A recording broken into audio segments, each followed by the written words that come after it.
Nous en avons tous dans nos éviers à la maison. Et on peut penser que c'est inutile, mais pas du tout.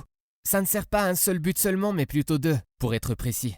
Le premier est d'éviter les débordements au cas où on oublie le robinet ouvert.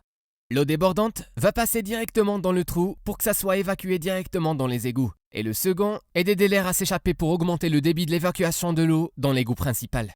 Astucieux, non? S'agit-il d'une question innocente? Pas vraiment. Vous n'avez peut-être jamais fait attention, mais dans presque toutes les voitures, se trouve une petite flèche à côté de l'indicateur de la station d'essence, au niveau du tableau de bord, qui montre où se trouve le réservoir de gaz, à gauche ou à droite.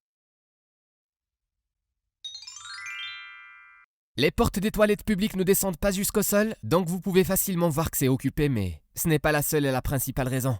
Il s'agit d'un accès d'urgence au cas où la personne qui occupait les toilettes est coincée à l'intérieur ou a besoin d'aide médicale. C'est génial, mais on aurait aimé un peu plus d'intimité, non? Les images sur les pièces anglaises ne sont pas complètes, puisqu'elles composent toutes un seul puzzle. Si on met les pièces l'une à côté de l'autre de 1 pound à 50 pounds, vous allez avoir le symbole royal. À l'origine, le petit bouton dans le jean appelé rivet était un élément de renforcement pour que les ouvriers et autres travailleurs ne déchirent plus leurs poches à cause du poids des outils transportés in the packet. Depuis 1908, le pantalon à rivet, et notamment le jean denim Levi's, est entré dans le dressing de tout un chacun. Certains cure-dents ont de petites rayures où nous les maintenons, mais ils ne sont pas seulement pour leur donner un aspect élégant. Leur véritable objectif est de servir de support à un cure-dent usagé. Il suffit de le casser et de déposer la partie usagée dessus pour qu'elle ne touche pas la table. Cela peut être également utilisé sur les baguettes de sushi. Des rayures sur les bords des pièces de monnaie sont apparues au début du XVIe siècle. À ce moment-là, les gens coupaient souvent de petites quantités de métaux précieux des pièces de monnaie pour les vendre, puis ils transmettaient les pièces endommagées à leur vraie valeur.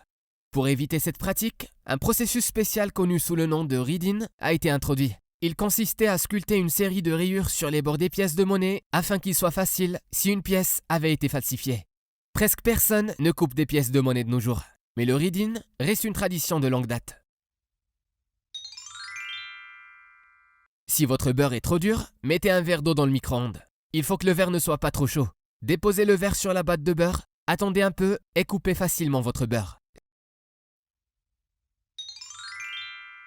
Ce n'est pas seulement pour faire des recettes de cuisine ou des masques de cheveux. Vous pouvez retirer du chewing-gum de vos cheveux en mettant un peu d'huile de coco. Vous pouvez débloquer la ceinture de votre pantalon ou lubrifier une porte qui grince.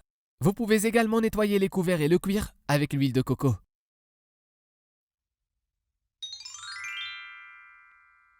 Vous pouvez utiliser le dentifrice pour nettoyer l'argent, collier, bagues et bracelets.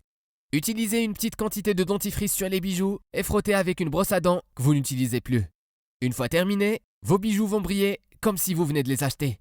Toutes les rayures ou taches vont disparaître. Incroyable, non?